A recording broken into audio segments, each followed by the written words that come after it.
Hello बच्चों, मैं Aamir ginger और हम लोग पढ़ रहे हैं रे ऑप्टिक्स। बच्चों, रे ऑप्टिक्स में हमने लास्ट लेक्चर में सीखा था सिंपल माइक्रोस्कोप।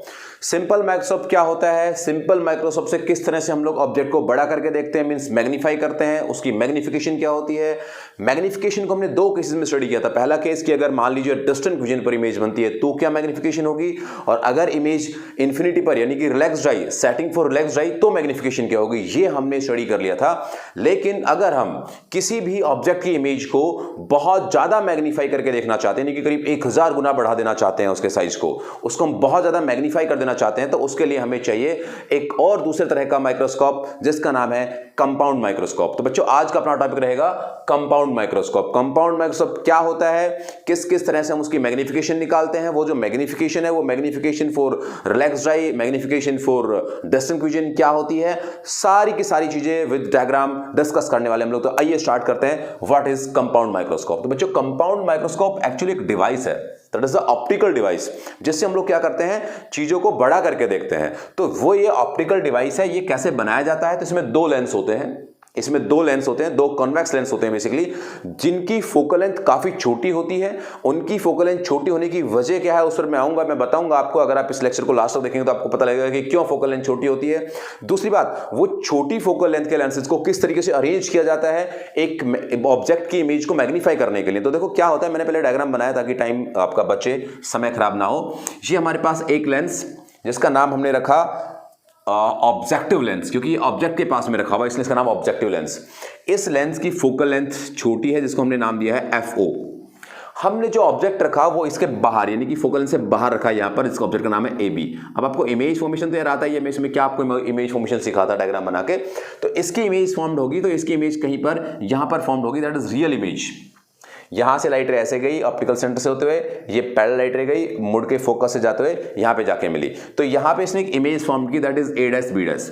अब इस वाले लेंस ने तो अपनी तरफ से इसको मैग्नीफाई कर दिया, बड़ा कर दिया जितना करना था। लेकिन अगर हम उसको और मैग्नीफाई करना चाहते हैं, और बड़ा करना चाहते हैं, तो उसके लिए हम लोग क्या करें? तो उसके लिए बच्चों हमने एक और लेंस लगाया, एक और जुगाड़ लगाया, एक और इंस्ट्रूमेंट लगाया। और उस इंस्ट्रूमेंट से अब हम, जैसे हमने सिंपल माइक्रोस्कोप पढ़ा था, सेम सिंपल माइक्रोस्कोप वाला सिस्टम ने यहां पे रख दिया। इस लेंस से हम लोग इसको और बड़ा मैग्नीफाई करके देखते हैं। तो हमने क्या किया, हमने इस सेकंड वाले लेंस, जिसको हमने आईपीस कहा, आईपीस बोलने का मतलब क्या कि अपनी आंख के पास होता है, आईपीस लेंस जिसकी फोकल लेंथ FE है, उस FE फोकल लेंथ पर हमने इस ऑब्जेक्ट को रखा। यानी कि इसकी इमेज को इस वाले लेंस ने एज अ ऑब्जेक्ट ट्रीट किया और उसकी इमेज बनाई। अगर वो उसके फोकस पे रखा हुआ है तो इन्फिनिटी पर कहीं जाके इमेज बनी। तो बच्चों, अब यहां से सीधा सा क्वेश्चन बनता है कि इसने इसको मैग्नीफाई कितना कर दिया होगा? बहुत ज्यादा मैग्नीफाई कर दिया होगा। यहां पर अगर मैं कहूं इन्फिनिटी पर, इसको इन्फिनिटी मान लेता हूं, तो यहां पर एक इमेज बनी होगी, इमेज फॉर्म हुई होगी, जिसका नाम हम देते हैं कि मान लीजिए वो A', B' इमेज रही होगी। अब हमें कैलकुलेट करना है कि इन दोनों लेंसेज ने मिलकर के, इन दोनों बेसिकली कॉन्वेक्स लेंसेज ने मिलकर के किस तरह का मैग्निफिकेशन किया, और वो मैग्निफिकेशन कितना हुआ। तो ये जो सेटिंग है, इमेज इन्फिनिटी पर बन रही है, इसलिए ये सेटिंग है सेटिंग फॉर रिलैक्स्ड आई। हमारी आंखें रिलैक्स होंगी अगर ये सेटिंग फॉर पैरेलल रेज हम लेते हैं। यहां हम कहते हैं कि इमेज इन्फिनिटी पर बनी है, तो उसके लिए तो हमारा जो फर्स्ट बेसिकली टाइप है, जो फर्स्ट बेसिकली कंडीशन है, that is setting for relaxed eye और पैरेलल रेज। ये हमारा फर्स्ट टाइप है। इसके लिए हम मैग्निफिकेशन निकालना चाहते हैं। तो बच्चों, मैग्निफिकेशन का फॉर्मूला क्या होता है, आइए डील करता हूं, आपको समझाता हूं क्या होता है मैग्निफिकेशन का फॉर्मूला। तो मैग्निफिकेशन का फॉर्मूला तो बच्चों M is equal to size of image upon size of object. इन दोनों के रेशियो को हम कहते हैं मैग्निफिकेशन। अब यहां पर जो मैग्नीफाई हुआ है, जो मैग्निफिकेशन हुई है, that magnification is basically what, final image उसकी फॉर्म हुई ये, जिसका नाम क्या, इसका साइज क्या, बेसिकली A', B'। ऑब्जेक्ट कितना था अपना, तो ये था अपना ऑब्जेक्ट क्या, AB। तो ये अपना ऑब्जेक्ट AB। तो बच्चों, यहां से A', B' अपॉन AB ये मैग्निफिकेशन हुई।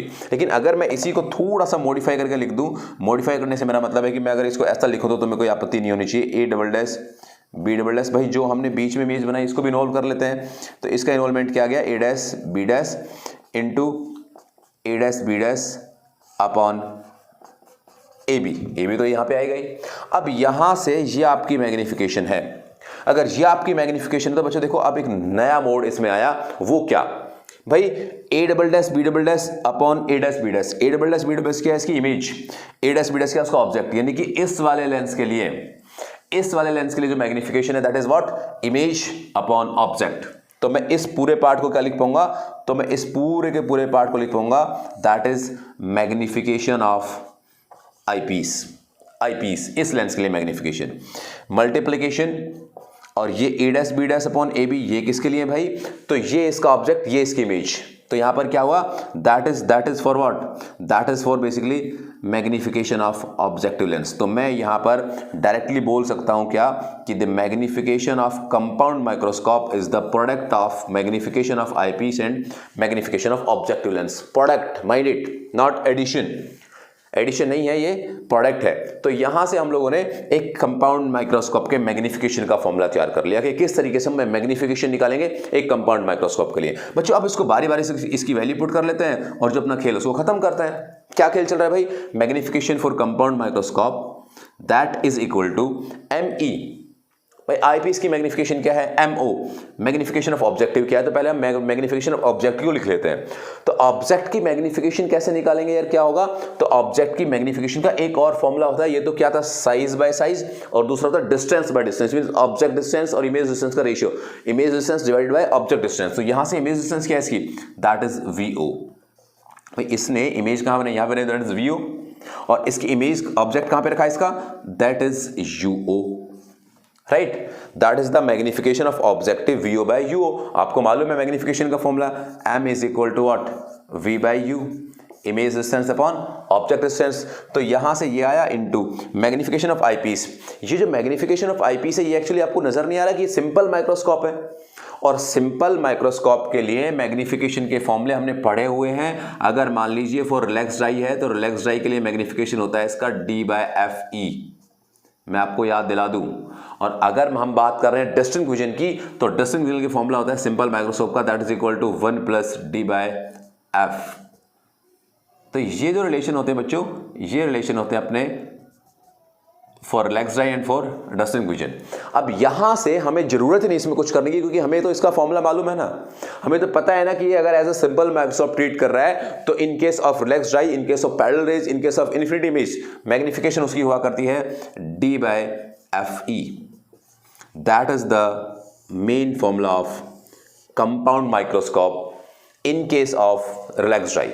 बच्चों आपको मेरे ख्याल से बहुत क्लियर होगी ये वाली चीज, शायद आपको समझ भी आई होगी कि किस तरह से हम लोग कंपाउंड माइक्रोस्कोप की मैग्निफिकेशन कैलकुलेट क्या करते हैं। अगर मैं इसको बहुत अप्रोक्सीमेशन में ले जाऊं, देखो इसको मैं रिलेट कर दूंगा कि इसकी फोकल लेंथ हमने छोटी क्यों लेनी है उससे, 4 या वेरी अप्रॉक्स मुझे कहना चाहिए, magnification of compound microscope is approx to, अगर हम बहुत रफली कैलकुलेट करें तो, अगर मैं ऐसा मान लूं कि ये जो VO है यानी कि जो इमेज बनी है यहां से यहां तक की, ये एग्जैक्ट यहां तक की लेंथ है। देखिए बहुत अप्रोक्सीमेशन है ये, तो यहां से यहां तक की जो लेंथ है that length is length of microscope. एक लेंस से दूसरे लेंस की जो दूरी होती है दैट इज L, और L is what, L is length of microscope. ये L माइक्रोस्कोप की लेंथ है। तो यहां से मैं VO को क्या मान लूंगा, that VO is approx to L, very approx. बच्चों देखो मैं कैलकुलेशन की बात नहीं कर रहा हूं, मैं केवल आपको कुछ चीज बताना चाहता हूं, उसके लिए यूज किया, कैलकुलेशन पर्पज के लिए ये नहीं है। अब इनटू D तो ठीक है रहा ही, अपॉन UO, अगर मैं ऐसा मान लूं, यहां तो चलो कोई बात नहीं, बात बन सकती है, ये UO है ऑब्जेक्ट डिस्टेंस है और ये इसका फोकल लेंथ है, तो मैं कहता हूं UO बेसिकली अप्रॉक्सीमेशन में इक्वल है किसके, फोकल लेंथ के, FO, और FE तो यहां पे है ही। कहने का मतलब ये हुआ कि जितना FOFE है ना, आपको दिखाई तो दे रहा होगा ना यार, कभी मैं ऐसे ही बताया जा रहा हूं आप लोगों को, हाँ दिखाई दे रहा है आपको, राइट। तो ये FOFE जो है, तो ये FOFE जितने ज्यादा छोटे होंगे उतनी ही ज्यादा अच्छी मैग्निफिकेशन होगी। तो अच्छी मैग्निफिकेशन के लिए, मींस मैग्निफिकेशन ज्यादा करने के लिए हम इन दोनों बेसिकली लेंसेज की फोकल लेंथ को बहुत छोटा रखना पड़ता है, एपर्चर इसका बहुत छोटा होता है। ये वजह थी जिसका मैं आपको जवाब देना चाहता था, स्टार्टिंग मैंने क्वेश्चन किया था। तो ये वेरी अप्रॉक्स, यानी कि अगर लेंथ ऑफ माइक्रोस्कोप बढ़ती है तो क्या होता है, मैग्निफिकेशन भी इंक्रीज हो जाएगी। D is what, D is the distant vision, that is distant vision, clear vision. इसकी बात हम करने वाले हैं इसके बाद। तो ये हमने जो स्टडी किया फॉर्मूला एक, ये फॉर्मूला हमारे पास आया है केवल और केवल और केवल किसके लिए? इन case of relaxed I magnification, that magnification formula is what? This VO by UO D by FE। अब यहां से हम लोग चाहेंगे कि इस लेंस को हम लोग एडजस्ट करके इस ऑब्जेक्ट की इमेज, या फिर मैं कहूंगा इस ऑब्जेक्ट की इमेज को हम लोग डिस्टिंक्ट विजन पर बनाना चाहते हैं। तो अगर उसको डिस्टिंक्ट विजन पर हमें बनाना हो तो हम लोग क्या कर सकते हैं, कैसे वो इमेज डिस्टिंक्ट विजन पर बनेगी, और अगर वो इमेज डिस्टिंक्ट विजन पर बनी तो उसका मैग्निफिकेशन का फॉर्मूला क्या होगा, ये अब हम लोग कैलकुलेट करने जाएंगे। तो मैं इसे हटा देता हूं, आप प्लीज इसका स्क्रीनशॉट लें, इसको लिखें, जो भी करें लेकिन जल्दी करें, क्योंकि उसके बाद फिर हम लोग आगे बढ़ जाएंगे और मैं इसको हटा दूंगा, रब कर दूंगा। चलिए मैं इसको हटा देता हूं और फिर हम लोग आगे की तरफ चलते हैं। देखो क्या कहानी है, यहां से इसको सेम रखा मैंने, इस लेंस को थोड़ा सा मैंने मूव कराया है मान लीजिए, और इस लेंस को मूव करा करके हमें डिस्टिंक्ट विजन पे इमेज फॉर्म करानी है। मैं इसको भी हटा देता हूँ, यहाँ लिख करके एक खौपचे में इस फॉर्मूले को लिख देते हैं, फिर मैं इसको भी हटा दूंगा। तो ये है आपका MC is equal to VO by UO into D by F, that is magnification in case of relaxed eye. अब मैं इसको हटा रहा हूं और अब हम चलते हैं कि अगर मान लीजिए डिस्टिंक्ट विजन पर इमेज बने तो क्या होगा। तो उसके लिए हमें फिर से इस डायग्राम को रेडी करना होगा। कैसे? देखो ये ऐसे, भाई समझ तो आ रहा है तुम्हें, कोई दिक्कत नहीं है ना? चलो, तो यहां पे हमने क्या किया, इसको थोड़ा सा आगे ले लिया अब की बार, और उसको आगे लेने की वजह क्या है, तो उसको आगे लेने की वजह ये है कि भाई हम जो इमेज बनवाना चाहते हैं वो बेसिकली डिस्टिंक्ट विजन में बनवाना चाहते हैं, राइट। तो इसने हमें क्या किया, हमने इसको और आगे लेना चाहिए थोड़ा सा, चलो कोई बात नहीं, इधर ले लिया मैंने, ठीक है, ऐसे।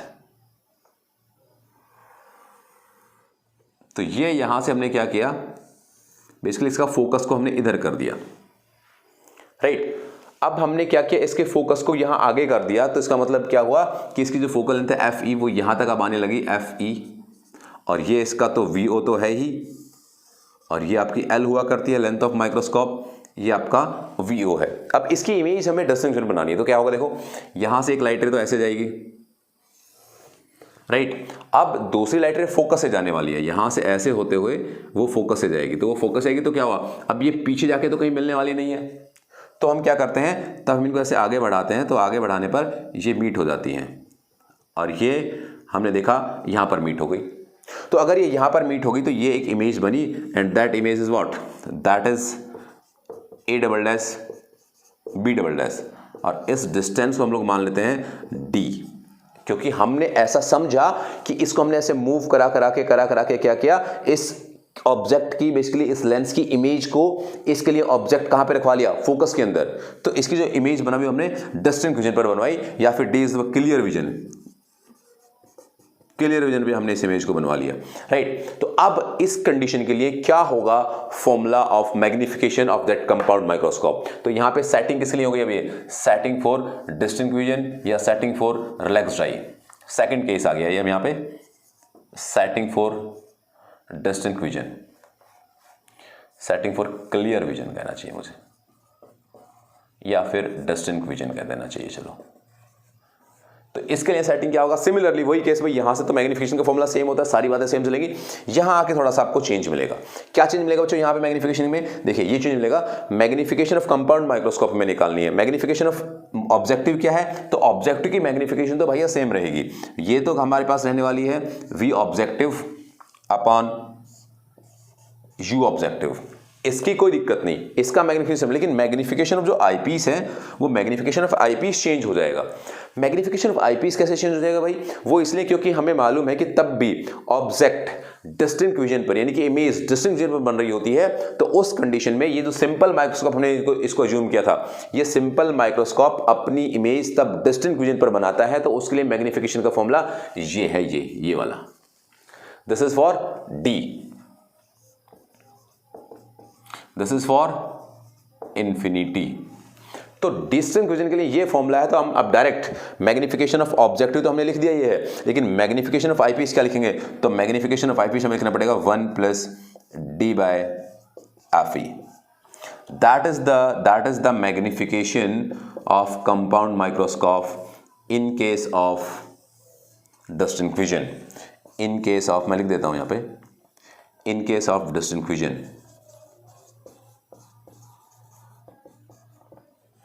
इन case of clear vision, clear vision क्या होता है, जहां पर हमें बिल्कुल क्लियर तस्वीर दिखे, और वो कितना होता है, तो वो डिस्टिंक्ट विजन या फिर क्लियर विजन होता है 25 सेंटीमीटर, 25 सेंटीमीटर, दैट्स इट। यानी डी की वैल्यू आपको, अगर वो कहता है कि क्लियर विजन या फिर डिस्टिंक्ट विजन पर इमेज बनी हुई है, तो आप अपने आप समझ जाएंगे कि वो क्या कहना चाहता है, 25 सेंटीमीटर पे इमेज बनी हुई है।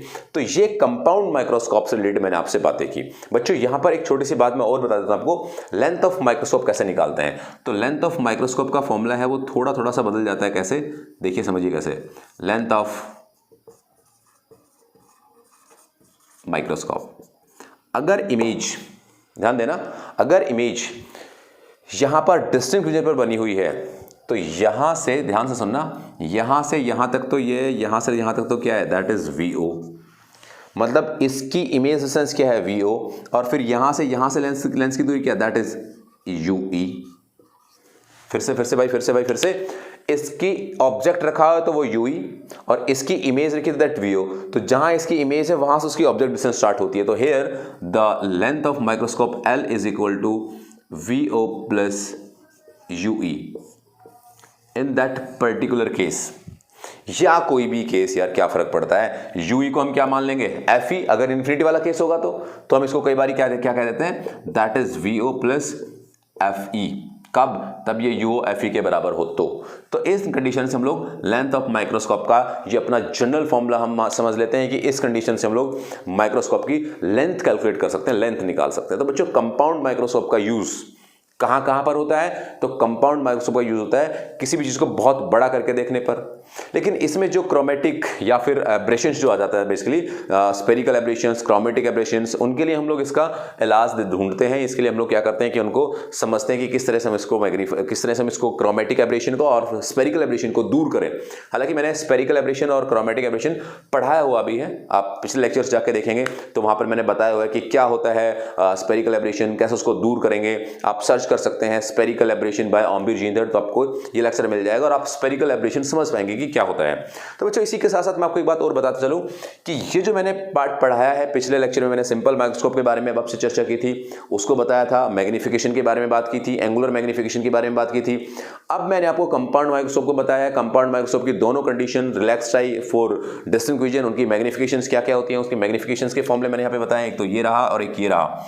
और इनके बाद अब जो बचता है वो ये बचता है कि इनसे किस तरह के क्वेश्चन पूछे जाते हैं। तो बच्चों क्वेश्चंस के लिए मैंने आपको बोला हुआ है, अगर आप क्वेश्चन सीखना चाहते हैं, क्वेश्चंस अप्लाई करना चाहते हैं कि हमने फिजिक्स को पढ़ा, अब उस फिजिक्स को हम अप्लाई कैसे करें, तो उसके लिए आप जा सकते हैं अप्लाइंग प्राइम फिजिक्स पर।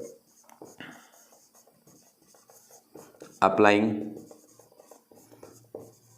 प्राइम फिजिक्स आप विजिट कर सकते हैं, जहां पर आपको क्वेश्चंस ही क्वेश्चन मिलेंगे। तो यहां पर जाके आप लोग क्वेश्चंस देख सकते हैं कि किस किस तरह के क्वेश्चंस हमने सॉल्व किए हुए हैं, उन क्वेश्चंस के बारे में आपको नॉलेज मिलेगी। Applying prime physics bye Ombir Jinder भी लिख देंगे तो भी आपको मिल जाएगा। तो बच्चों वहां पर भी मैंने इसके क्वेश्चंस डील किए हुए पूरे, तो क्वेश्चंस को हम लोग वहां पे सॉल्व करें, लाइक एनसीईआरटी को तो वहां पे सॉल्व कर ही रहे हैं, नंबर वाइज बहुत छोटी छोटी वीडियोस बना के हम उस पर काम कर रहे हैं, तो वहां से देखिएगा। और इसके साथ साथ अगर आपको कोई भी डाउट है तो प्लीज आप कमेंट बॉक्स में लिखिएगा, मैं आपकी हेल्प करूंगा। आपको अगर कोई भी प्रॉब्लम है, लाइक इवन ये भी कि आपकी पढ़ाई नहीं हो रही है या आपको कोई और प्रॉब्लम्स है, तो आप मुझसे कांटेक्ट कर सकते हैं, आप मुझसे बात कर सकते हैं। उसके लिए आप मुझे मैसेज कर सकते हैं, मैं अपना कांटेक्ट डिटेल यहाँ पे छोड़ रहा हूँ 7023169100। अगर आपको कोई प्रॉब्लम है, अगर आपको कोई बात नहीं समझ आती है तो आप मुझसे कांटेक्ट कर सकते हैं। तो बच्चों नेक्स्ट वीडियो में और एक ऑप्टिकल डिवाइस लाइक टेलीस्कोप के बारे में हम लोग स्टडी करेंगे। टेलीस्कोप क्या होता है उसकी पूरी डिटेल स्टडी हम लोग करने वाले हैं। नेक्स्ट वीडियो में आपसे फिर होगी मुलाकात, तब तक के लिए खुश रहिएगा। Thank you very much.